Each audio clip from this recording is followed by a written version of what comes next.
We may have to start all You over, forgot. Logan. Dad, you forgot how to start your show? Yeah, You having a brain fart. I mean, that just went, it went south. I mean, way south. Oh. You want to play the music again? Play the music again, Logan. I'm sorry. All right.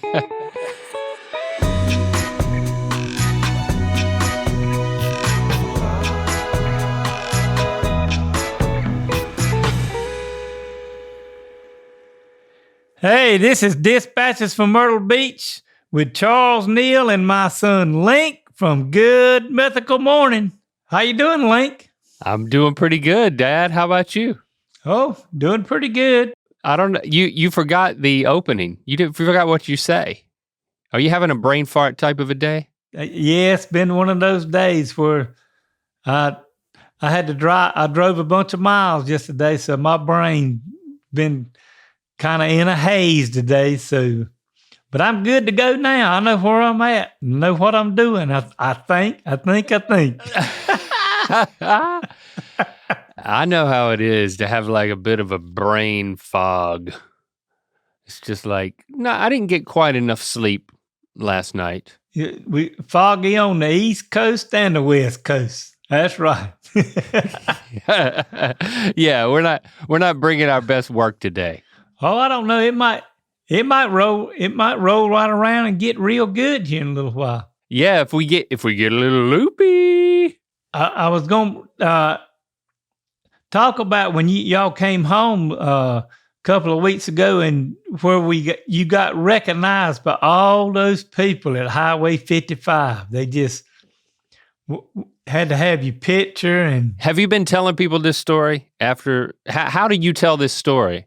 Well, I said when y'all came home that weekend and came by, and we were going out to supper with Nana and Aunt Tessie, and it kind of finally got worked out because my son had made plans that he was going to bring food to the house, and then that didn't come to fruition. So we ended up said, I want to go to Highway 55. Wow. So we went to Highway 55. Yeah, I throwed you under the bus.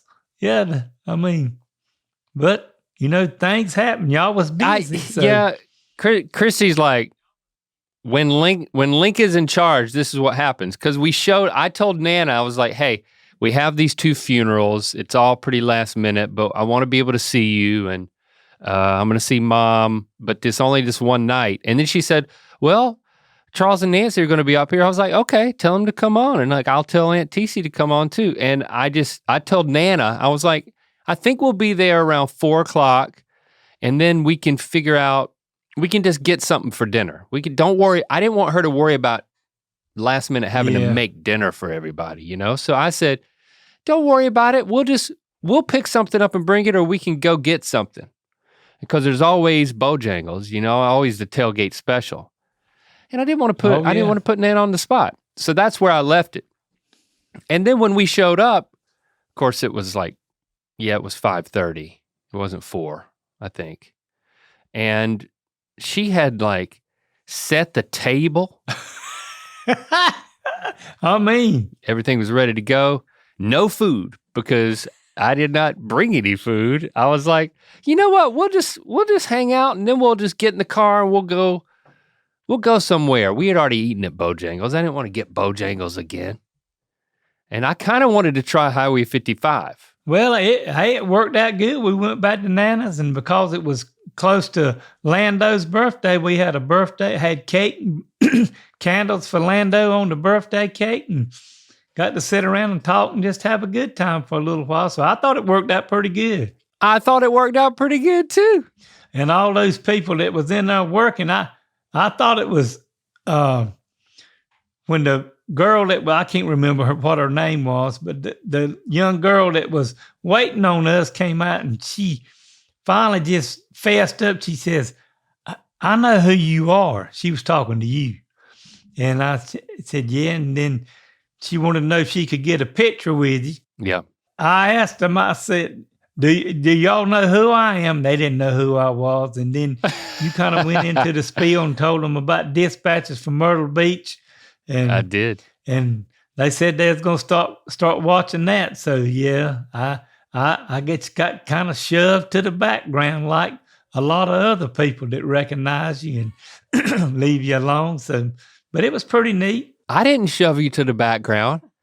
I pulled you up there, and I said, "You're gonna want him in the photo because you know he's a podcast host star, and once you figure all of it out, you'll be glad you got a photo of him." That's what I told him.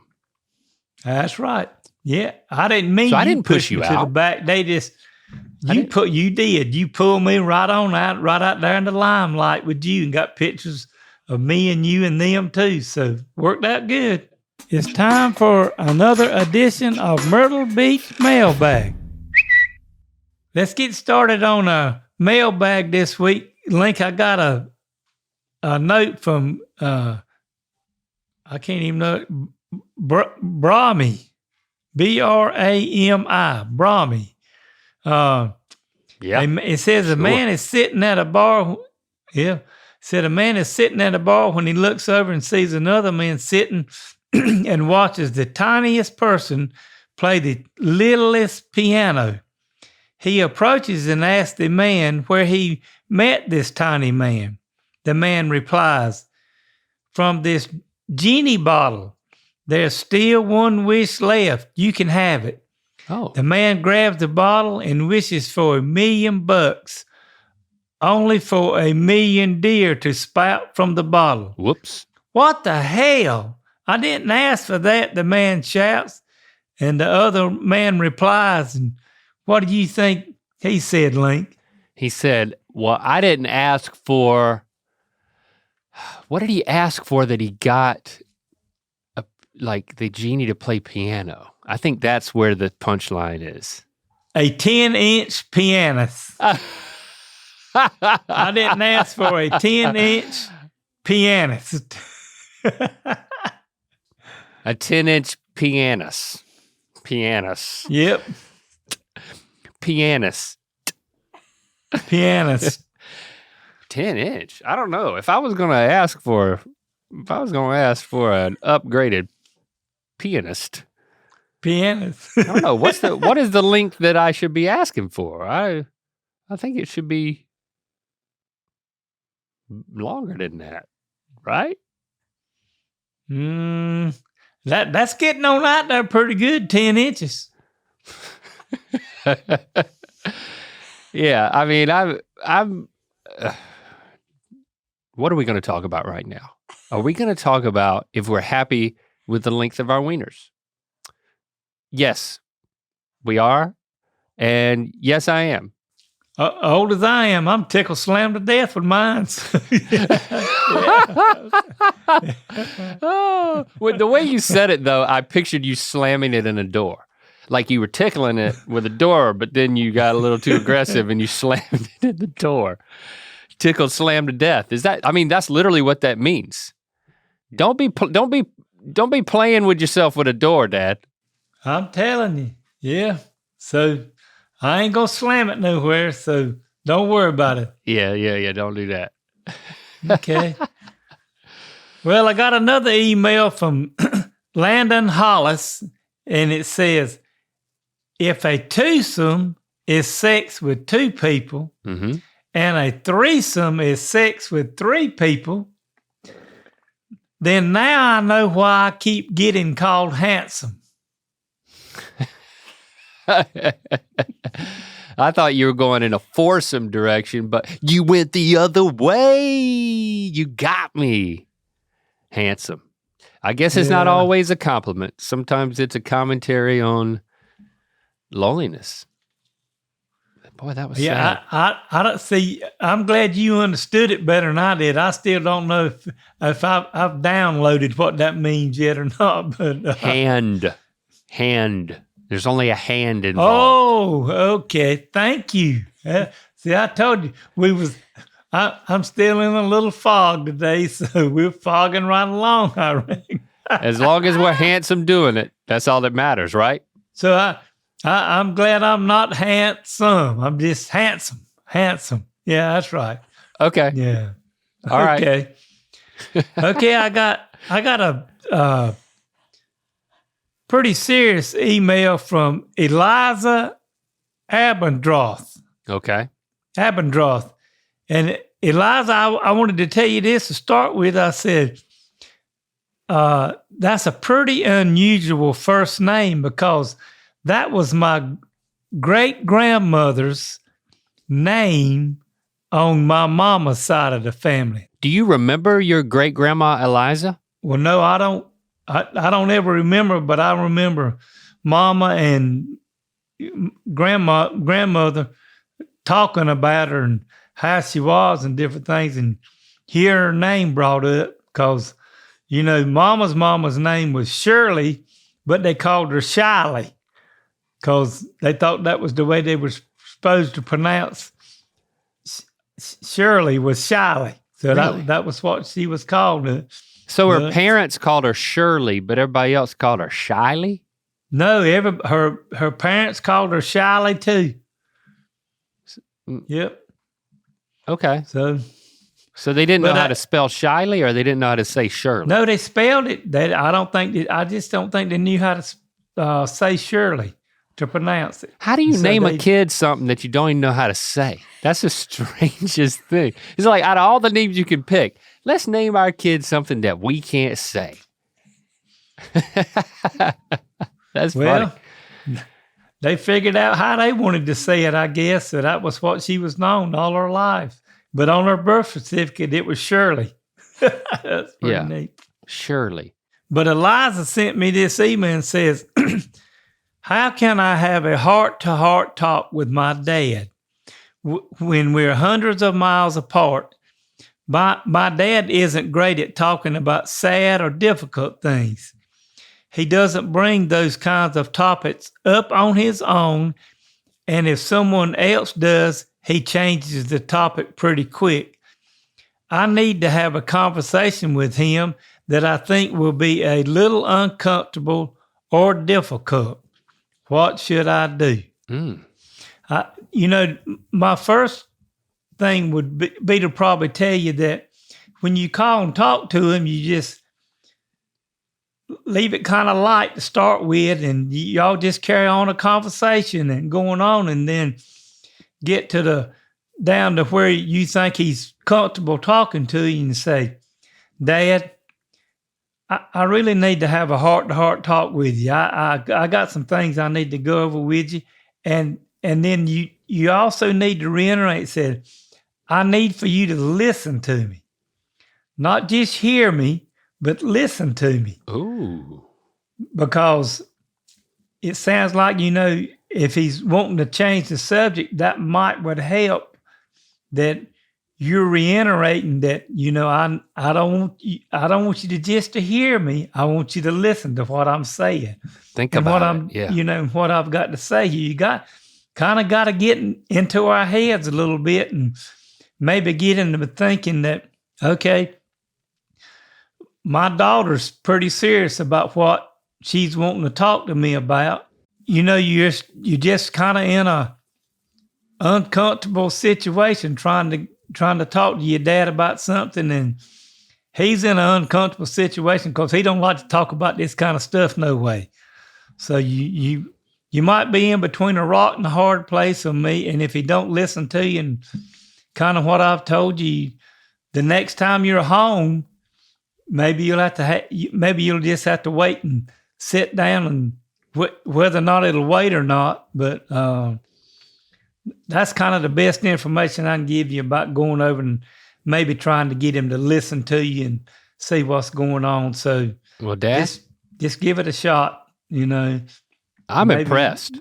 I'm impressed with your advice here. I think this is some good information, especially like couching the subject. Like, you start off light, you warm up the conversation in a way that's normal, and then you say, hey, I'm about to give you a preamble to something. This conversation is taking a turn for the serious. And I know you don't like to go there, but I'm just giving you the heads up. Don't just hear me, I need to listen. Boy, there's lots of good catchphrases in there. Man, Dad, you should be a dad offspring communication counselor. Because that's some good stuff that you just dropped on them. Yep. Yeah. And Dad, I think this is something that I'm realizing you do this with me. Like sometimes we'll be on the phone and you'll be like, now we'll be shooting the breeze. And then all of a sudden you'll be like, now there's something I need to ask you about. Like that. And you like your tone will totally change and I'll be like, who? What? Uh-oh, am I in trouble? What has he heard now? Or there's something I need to talk to you about. Sometimes you put it like that. It's either a question or it's but every time it's never as big of a deal as you've built it up to be. It makes me scared, Dad. Well, I'm probably not going to stop, so you have to get ready for the next one. and you do it over text, too. Oh, yeah. You're like, do you know what I'm about to say? You'll send me these scary texts out of nowhere. Do you know what I'm talking about? Yeah. What? What do you say? What are you saying? When you were on, when I called and told you that when we were eating that night in Highway 55 and you brought up that suit, I asked you about that suit you had on and you said, you told everybody at the table how much you paid for it. Well, they ask.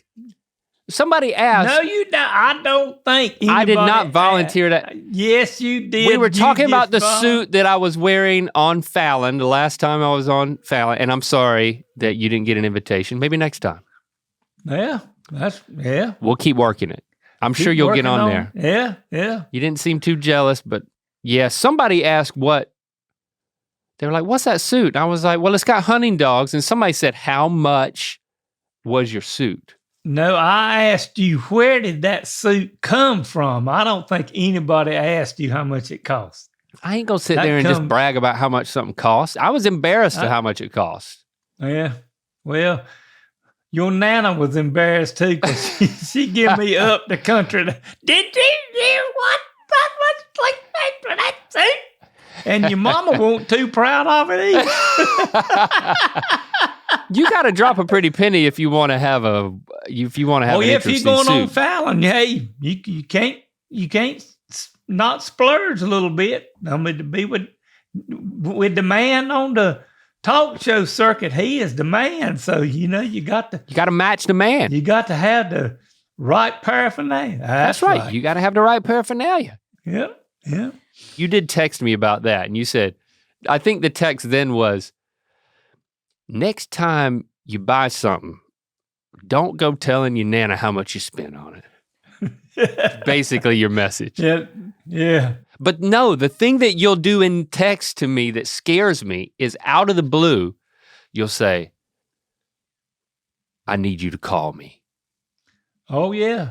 What? Well, that's just, hey, it's just hard to get up with you on the telephone, and sometimes what I want to tell you is not what I want to tell you on a text. Yeah, but then when I call you, it's just small talk. Maybe it's just because instead of just texting, I want to hear your voice and talk to you. Well, that's sweet. That's the way I appreciate that. That's the way Dad. I get you to do it. Huh? Yeah. You make me think it's an emergency.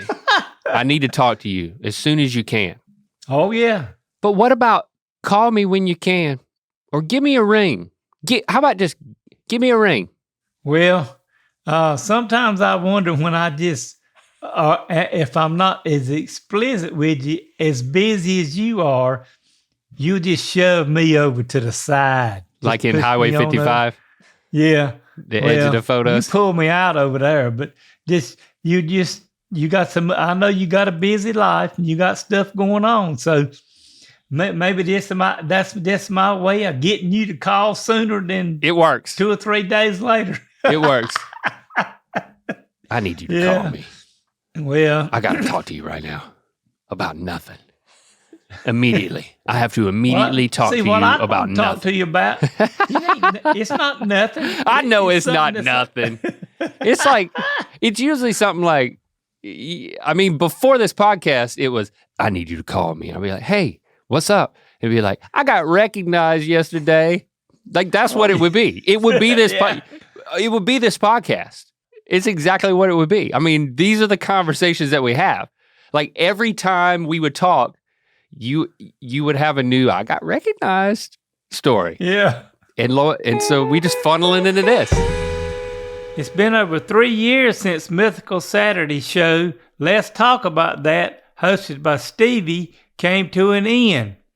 You've been asking for it, so prepare yourselves because they're bringing it back for a one-time only special on the Mythical Society. It premieres next Wednesday, March the 29th, and is available for first, second, and third degree members. Sign up to watch at mythicalsociety.com. Well, I got another email from Ashley Humble. Okay. Says, me and my fiance Oliver are getting married in June 2024. Boy, they planning stuff way ahead, ain't they? Well, it's hard to get a venue these days. Oh, okay. You just can't do like down here and just run up to Dillon and get married, like just at a drop of the bucket. Dillon, South Carolina? Yeah.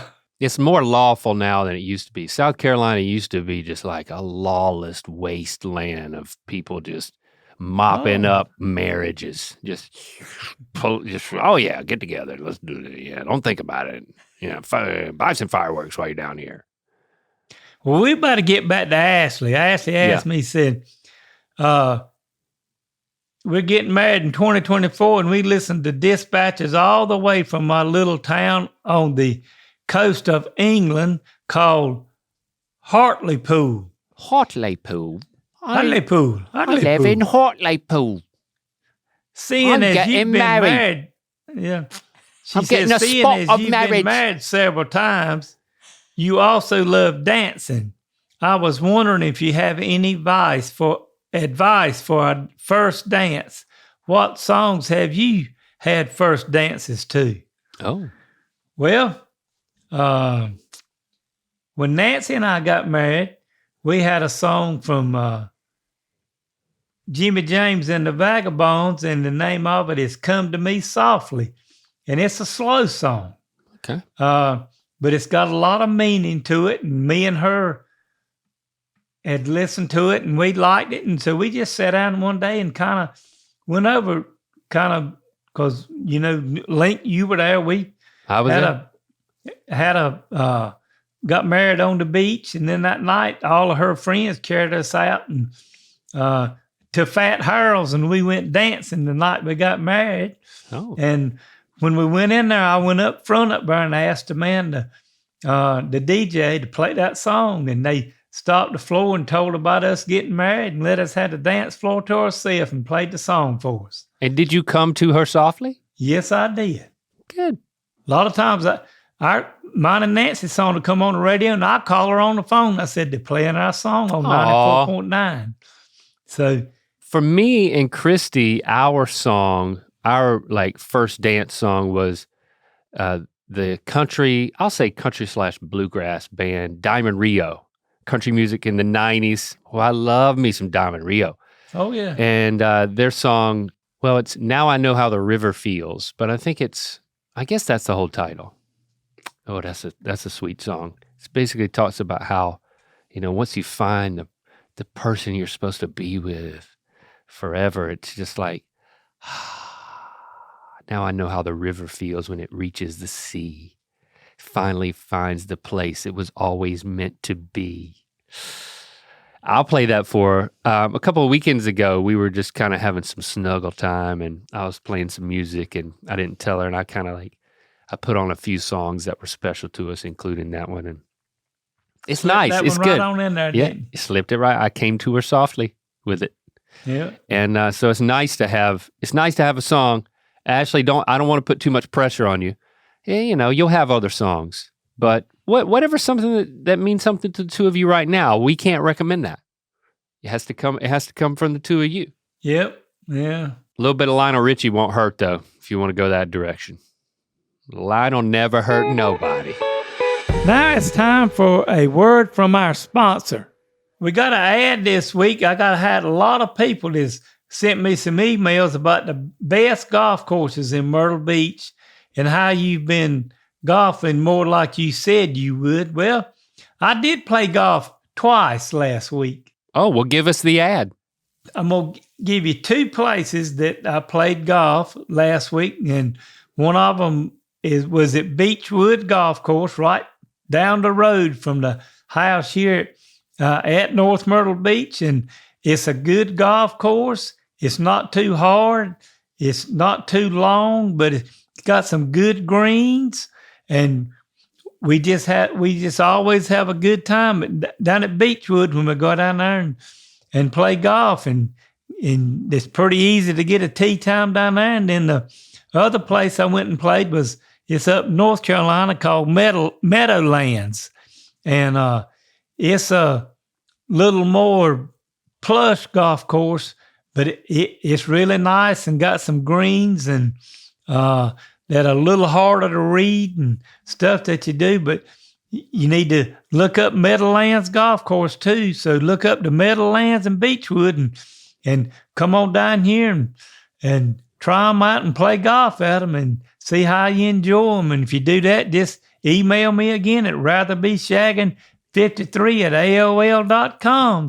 And you can tell them that Charles from Dispatches from Myrtle Beach sent you, and that he needs a free round.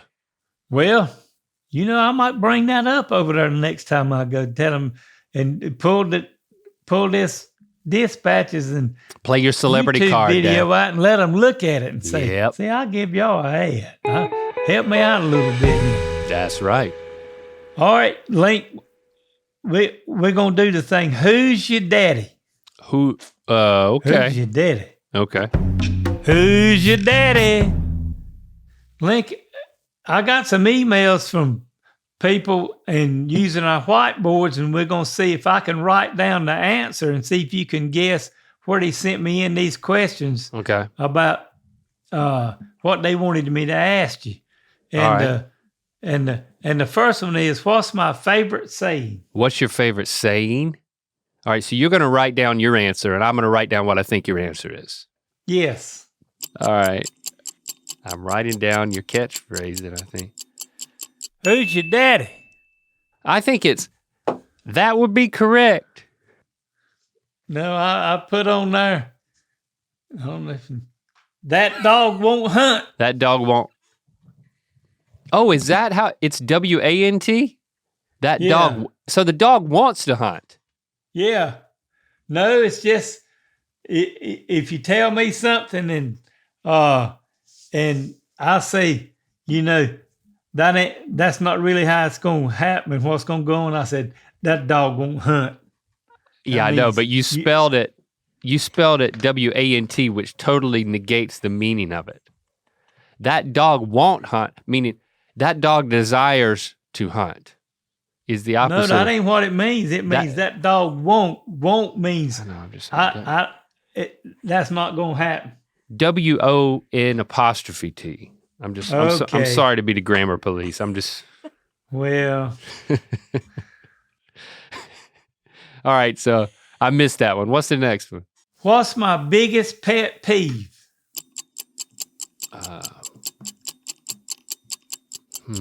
Who's your daddy? I think it's work related, and I think it's delinquent payments. Like somebody says they're supposed to pay you, and they keep saying, "Well, next week," or "I'll get it to you," or "It's in the mail," checks in the mail type thing. No, that I don't have that problem. Really? No. That's because you send them texts like, "I need to talk to you." That's right. What is it? People not being on time. Tardiness. Hey, if I'm not gonna be on time, I'm gonna call you. But there ain't many times I'm ready. And I'm usually early. So. And you're mad about it right now. Even I can tell. I'm telling you, boy, it pisses me off when you can't get ready and be on time with what you're supposed to go do. Let it out, Dad. Listen, this is a safe place for you to let your anger out. Look straight at me as if I'm somebody who's been late, but not me. Just like a general late person. You know, one of those people that's always late to stuff? Oh, yeah, they want to make one of them grand entrances. Yeah, talk to that person and just let it out. It's a make-believe person. You can get all the anger out and we can move on. Well, this party started at 8 o'clock. or this meeting started at 8 o'clock. It didn't mean 8:15. It didn't mean 10 minutes after 8. It meant for you to be here at 8 o'clock. So your ass should have got up 10 minutes earlier and been here on time. So next time you're told and need to be here, be somewhere at a certain time, start a little earlier and be on time, because I don't like people that ain't on time. But my clock was set wrong. Hey, call somebody that cares. Don't bother me. I took a wrong turn, Charles. I took a wrong turn. You should have called somebody. Hey, My phone ran out of batteries. I was thinking so much about you. I didn't want you to be mad, Charles. well, I didn't want you to be mad. I'm mad. I'm upset. So that's just it. Cry to somebody else. You mean so Don't much cry to me, Charles. I didn't want to make you mad, Charles. Please forgive me. We'll be all right. Hey, just don't let it happen again. I won't be late ever again, Charles. Okay. All right, what's he? You feel better now? Pretty good. See, it works. See, you can let it out. You get that off your chest, man. Okay, Link, the next one is, what is my guilty pleasure? Oh, guilty pleasure. Who's your daddy? My guess is I can totally see this being something you'd be into, but I don't think you've ever mentioned it. So this is kind of a shot in the dark. I said a pedicure. Like, what's that face? Have you ever gotten a pedicure? Yeah. Had a pedicure. Nancy carried me and had a pedicure and a foot massage and all that stuff. Hey, and it was good too. Oh, did you feel guilty? No, but you shouldn't have. Nothing wrong with it. No. That's probably why I didn't think of it. Oh. What? I don't know if I hope you probably can't read this. Eating the last piece of Nancy's pie. That's your guilty pleasure. Eating the last piece. I slip it. Hey, but I slip in there and get that last piece before somebody else can get it because it's so good. Yeah, you feel bad about it, but you do it every time. I bet it tastes better when you know that you've gotten it as like a thief. It makes it taste good. Well, looks like we've knocked another episode in the head, and yeah, we did. Bonk, bonk, bonk. And even though I was a little foggy to start with, you pulled out some really good advice. Come out of it. So y'all come on back next Tuesday for the podcast, and come back Thursday for another one on YouTube. So y'all keep watching, and if you got a joke, a question, or comment you'd like to share with me, email me at ratherbeshagging53@aol.com. So y'all have a great weekend, and we can't wait to spin your world again next week. So I'll be talking to you, son. You sounds good. Keep going like we're going, and we'll see what we can get into next week. Yes, sir. We'll do it. Love you. Love you too.